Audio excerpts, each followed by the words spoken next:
Welcome back to Healthy You, Happy Hair. Coach April here. I got a guest here, a very special guest. I'm going to tell y'all who she is. But real quick, Healthy You, Happy Hair. We believe that healthy hair is good hair and good hair is happy hair. And we're creating a culture of love, care, and healthy hair. And listen, so we got these masks on. We're actually at Salon Siobhan, right?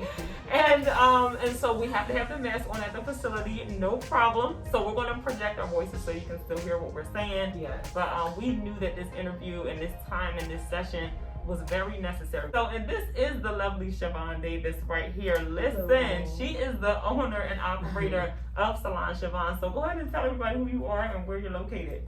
Hi all, my name is Siobhan Davis. I am the owner of Salon Siobhan, located here in Valley Kenwood, Pennsylvania, which is literally right across the street from Philadelphia, Pennsylvania. Nice.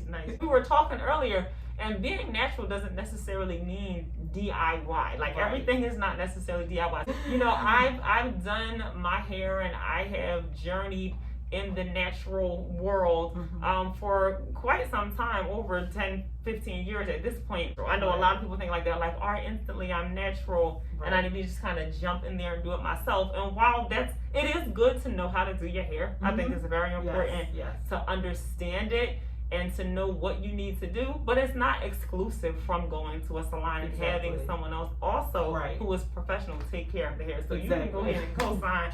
Let people know. PSA, natural hair is not necessarily consistent with being a DIY. I mean, I do like for my clients to have some basic knowledge, at least have one or two styles in your pocket that you can nail. Quarantine has taught us that is very necessary. But I will say, like, people are often, especially with styles like wash and goes and twist outs, and they'll say, oh, mine doesn't come out like this when I do it. Listen, sis, I have a lot of years of experience in this. I've done hundreds, if not thousands, of wash and goes and twist outs. So, your wash and go and twist out is not necessarily going to look like mine, but with practice it can. But it is a legitimate professional in salon service that you can pay somebody money to do. And you don't have to put all the pressure on yourself. Invest in quality products.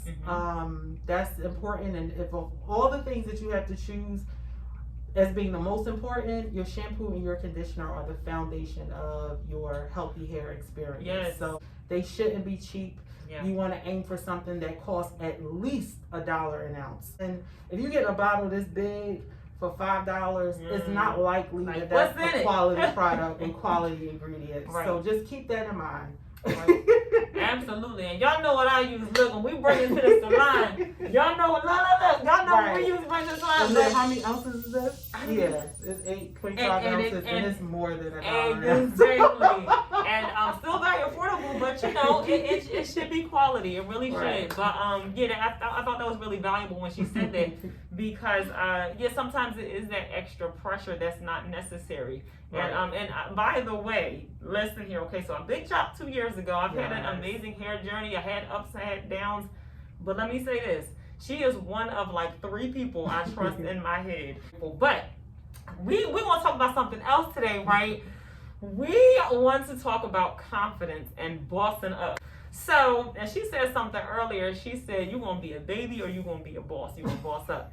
And what are we even talking about, right? Now, y'all know Healthy You, Happy Hair, what we stand for is not just a healthy, sexy body, right? Or healthy hair. It's really having a healthy mindset, healthy spirit, healthy soul, like just having a healthy approach to life. As we were talking about her vitiligo, right? Well, so many different things came up, but I think the most valuable thing I heard was that you can be confident no matter what. We'll see people, whether it's being albino or be like, it doesn't even matter, but we have a lot of assumptions. And I think a big assumption is that, oh, they definitely have self-esteem issues because of this or that. And talking to Siobhan, that is not the case. So first of all, tell us, how old were you when you were diagnosed with vitiligo? So it was very swift and fast, like literally the end of the school year, over the summer, leaving first grade all brown, when I'm going back into second grade, big patches, eyes, mouth, Wow. hands, knees, elbows, like from between June and August. So literally 7 years old. So you went from life was just what it was. Right. June. Right. 2 months later, in that 2 months, Mm-hmm. what was going on in that 2 months? Sometimes sun damage can exacerbate it. So it was an underlying condition that is hereditary. My father has it as well. Okay. So when it did start to develop, it wasn't, we knew exactly what it was. Got you. Okay. So, but the summer is significant because being out in the sun and getting sunburn and damaging the outer layer of my skin, as the new skin emerged, that was what was lurking beneath the surface Got anyway. you. That's so interesting. Okay. That's why it was so swift. Literally over those few months, my skin went from being all brown to speckled and then white patches. Wow. So Was that traumatic? Now I know you knew what it was, you being an adult woman and clearly having much confidence, but at that age, it's like a lot of processing that has to go on. Right. So what was that like? Like, do you remember how you felt at that point? Okay. In the beginning, I was thrilled to be like my dad. I was so excited, and it was like, yeah, I'm like my dad, you know, my brothers, I'm the only one. I didn't know until I got out into the world and started getting teased, and it was like, oh, it's almost like when a kid has bobos and they don't know their bobos. They happy. They love their little Paw Patrol shoes, and then some older kid points out that, you know, you're wearing $7 shoes, and then your whole perspective changes. Right. That's heavy. So that's what that was like for me. And God bless my parents. They did the best they could, but they didn't really give me the pep talk and they didn't warn me. Okay. They didn't, you know, they didn't. So I really went out there just like SpongeBob. And the first time I got teased, I mean, I would be devastated. It was devastating. Like, I could not understand, you know, why, like, what? Like, I thought people would think it was cool, you know? I thought it was cool, so I thought they would too. Because your daddy's your hero. Sure enough, child. Wow. I was in for a rude awakening. Honey. Wow. So, real confident people don't bully. Right. They don't try to tear things out. And that makes me sad because I feel like, let's take it away from vitiligo for a second. Any kind of something that makes you unique or different. Like, I know for Black women, our hair makes us very different. It's not because we're trying to be. Exactly. This is what's on our head. By the way, pause. Y'all see how she laid me up today? I'm just, you know, I was like, thank you, boo. But anyway, no, so it's like, why are you feeling the need to do that? Right. People project their inner turmoil off onto other people, and it's unfortunate, but it's a sad reality of life, and that's why we can't depend on other people to affirm us. And as much as I'll say that my parents didn't prepare me, they didn't have to prepare me because God prepared me. Amen. So even though I was startled at first, at 7 years old, I had to process, okay, I can't trust these people to tell me who I am. I have to. That's mature at that age. That's crazy. That's why I say God prepared me. Wow. Because in my own quiet time, I spent a lot of time. And prior to vitiligo, I was very outgoing. And afterwards, I just caved in.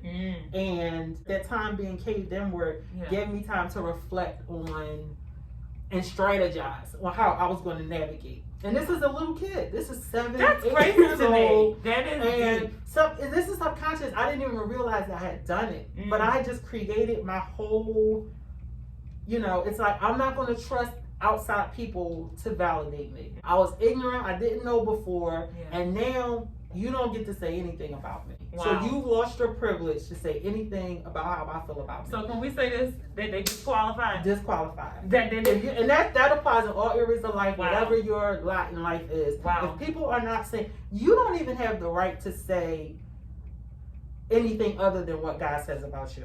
Stop, sit. Like, that's a sit moment. Say that again, because I don't think people understand. We don't even have the right to tell the Almighty God who created us that we are anything less than what He said we are.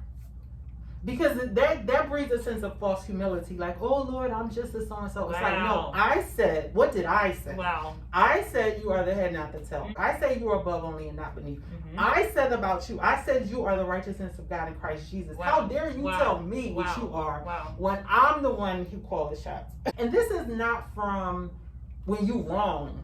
Mm-hmm. Because he gonna call you out on yourself too. Yeah. So again, that's why we can't even trust it to be what we say about ourselves. We have to take it a step further and a higher level of accountability and let God have the final say on who we are. So we have to align what we say about ourselves with what God says about ourselves. True. Right. So there needs to be a barometer. So be clear on that. You don't get to just. You don't get to. It has to have right. There is a foundation that we have to base this on, and it has to be based in actual truth, not fairy tales. Nice. That's powerful, and so I love that because I know that you are living that. Like it's just not like flowing like that. This is not something that you can just flow in trying, right? Like you have to be living that, and so let's take you from 7 up until those hard years, the adolescent years, and then into early adulthood. So. Like a quick overview, like what was that like? Guys would come at me, they would think like, oh yeah, she an easy target. I could, no. And then they would be surprised when they couldn't pull an okie doke on me. Wow. I'm not that girl. Never been that girl. Yeah. It's like, you know, guys in my neighborhood, corner guys, street guys, hood dudes, you know. How come me and you ain't never talked? Because it's like you're on the corner when I leave to go to school and you're on the corner when I come back from school. Like, listen, what are you doing? That's not going to work for me. Yeah. So, yeah. It's going to be a no for me, though. It was really the hand of God on my life that kept me from, you know what I'm saying? Like, I would think exactly. I would like to think, and this only occurred to me maybe in the past few years that like, wait a minute. Wow. You know what I'm saying? Because it's like it wasn't all this pep talks and affirmation and you know, like now we get queen and all this stuff. Like it wasn't like that, you know. And I just remember thinking and being a certain way, and you don't think and be a certain way, especially when it's erring towards what's right. And your own strength and ability. Like every good and perfect gift comes from above. Wow. So you can't just conjure up these thoughts, a good nature and just a right way of doing things on your own. Right. This is literally God's hand on your life, leading and guiding you. Wow. And mistakes, absolutely. Poor choices, definitely. The story didn't unfold the way it could have been. The way it should have even. Based on the circumstances. That should not have been, you know, my story, that I wasn't this insecure, promiscuous, just out there looking for love, thirsty, desperate girl. Like, I was never that girl. Wow. You know. And that's a lot, and that I think gives a lot of hope to those who may be dealing with something that can be seen as obscure. Right. Like, I love to say that my obscurity is the opportunity. Right. It literally is the opportunity. Like, we're looking, oh God, what's your will for my life? I need a purpose. Why am I here? That right there is it. Exactly. And that's the thing that nobody wants. It's like, you know what I'm saying? Like, we want His glory and His grace, but we don't want the grind, the hard, the difficult, the challenging. You don't want the thorn in your flesh. You don't want... You know, rejection too. Yeah, it's just like you want to be on Easy Street, and it's like that's not how it works. That doesn't produce that. Easy that doesn't produce a boss. Exactly. That doesn't produce a boss. Minimal effort produces minimal results. Right. Maximum effort produces maximum results. So when you gotta fight, you know, when you really had to work and you know dig your heels in, right, it makes a difference in how you navigate through life. That's real good. So okay, so now, how did you get to this point? Now she's got me in her salon, you know, entrepreneur, and like I like to say, regardless of conditions and different things like that, like it's hard just without having something where people assume that you're a certain way. Right. Life is life regardless of any of that. So now you know business owner, and honestly, she a preacher too. Like she always in here just just speaking powerfully all the time. And there's something to be said about that. But like really being a boss, like in your being, like it doesn't necessarily mean boss people around. It doesn't mean lording over people. Right. What it means is like I'm carrying myself in a way where, what was the word we used? Ownership. Speak on it. Ownership, accountability, because it's hard to look yourself in the mirror and have to say head on, my current state is a result of my poor choices. Had I done XYZ, I would be elemental P. But I didn't do that, and so now it's like always dodging, having that hard, honest conversation with yourself will keep you in that loop of victimhood and failure. Right. It's like you can't. Can we pause? there be key words that I listen for, and it's like, oh, we need to hold on. Yeah. Victimhood. Like just say the word victim. Don't nobody want to do that. It's just as simple. It's like if you don't want to be a victim, then don't be a victim. Now, this is not to say when you are truly being victimized, when someone has done something to you. Right. But I'm talking about the mental state of victimhood. That's why ownership is key. If you're hoping to boss up, you can't be a boss without ownership. Yeah. So ownership, not in the sense of possessing stuff and things, but ownership in the sense of accountability. Yeah. Like, wow. You gotta take ownership of a thing in order to overcome it. In order to lord over it, it has to belong to you. So identifying it, calling a thing, and then now you set yourself up to overcome it. Wow. But evading it and putting I have a thing where if you don't, people will get mad when people ask them to do things that they don't want to do, or that may be unreasonable or whatever. It's like, I can't believe they asked me to do such and such. There's no reason to get bent out of shape for that. No is a complete sentence. I like it. I like it. But it's easy to take the ownership and say, I can't believe April asked me to do X, Y, Z, because then that takes the ownership off of you. Okay. And it puts it on the person. So then it's like you have to train people how to treat you.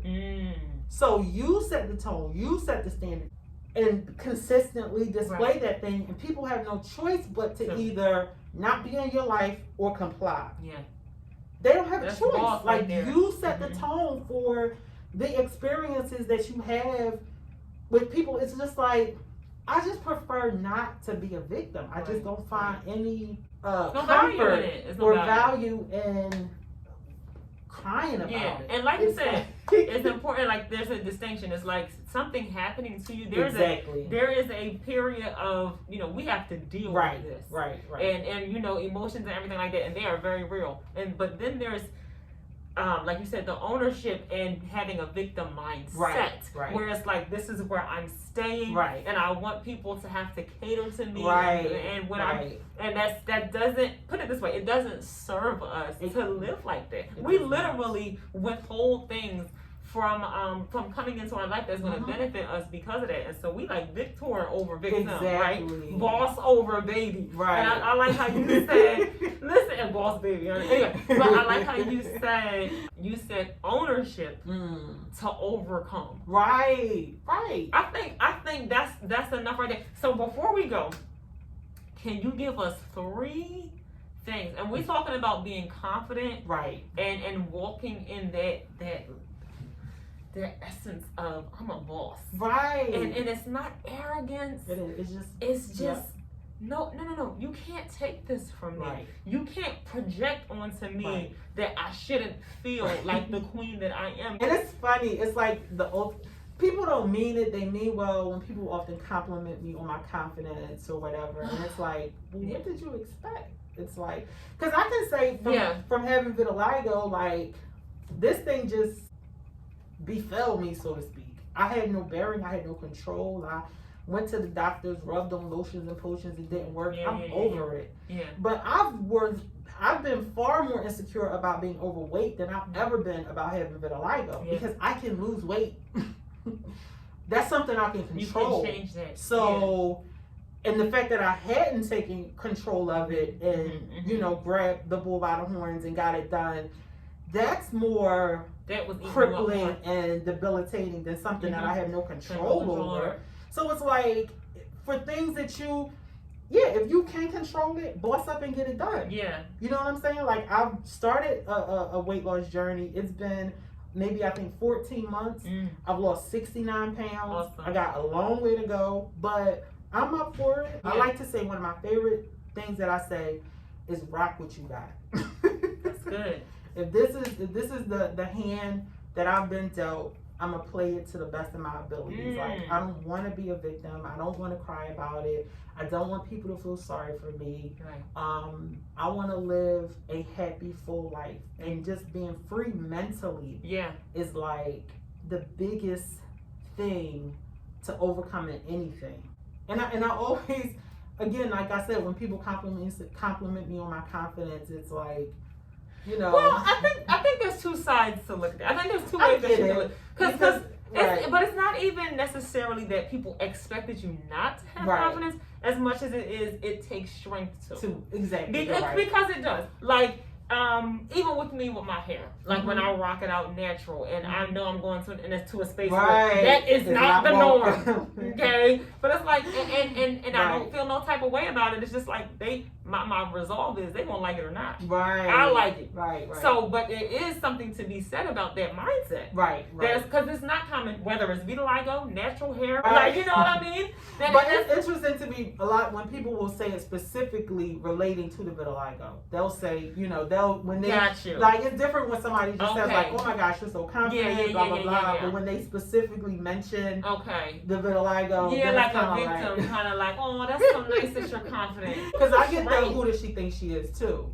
Yeah, and it's like, which one do you want? You want me to be a basket case, or do you want me to be? Yeah, but so, and that's just people's way of not knowing what to do, not knowing how to relate, not knowing what's appropriate to say, what's not appropriate to say, and it's ignorant. Some of it's innocent, but yeah, I just think that's so powerful. So, then you said a lot that people can take away from, but I like how you said you set the tone for how people are going to treat you. You take ownership to overcome, and then give us one more. Like give the people one more thing that they can literally apply and say, you know what? Okay, I do want to boss up with my confidence level and the way that I think and how I interact with people. What's one thing? And I'm thinking, as you were saying, how we train people how to treat us. Piggybacking off of that is how, like, if you're so, sunk inward and so down about yourself and down on yourself, it's like you want somebody to invest in you and you're not even willing to invest in you. And it takes time and strength and prayer and, stick-to-itiveness to get to that place. But we owe it to ourselves to do the work, and the sooner we can show up to life as the best version of ourselves, the better off we and the people who are looking to us for inspiration and influence, because I believe being in your purpose is so fulfilling in itself. A lot of our longings and the things that we hope for and aspire to, when those things go unfulfilled, you just feel. And some of it's not even a confidence thing. Sometimes it could just be you're out of place. Yes. You're out of place, you're off, you just don't know where you fit. And the missing piece is getting to wholeness as fast as you can. Wow. Like, we don't have time to delay fixing the stuff. Yes, childhood trauma. Yes. All the stuff, all the things. Like, deal with your stuff. Don't let things fester. Don't let them grow. Don't get comfortable in dysfunction, because we have a responsibility not only to ourselves but to our children, to our spouses, to our co-workers, friends, relatives, all the people that we interact with. We have a responsibility to be our best selves. It's hard, but necessary. It's so necessary, and it's like the best gift you could ever give yourself. Wow. Ever. Wow. I love it. Yo, how about it? It's time to boss up, babe. I love it. Thank y'all so much for watching, and thank you, Siobhan, for taking your time out. Thank you for having me. I love it. We got so much more of this good, meaty stuff coming at y'all. And make sure you like, comment, share, subscribe, and I will see you on the next video. Bye.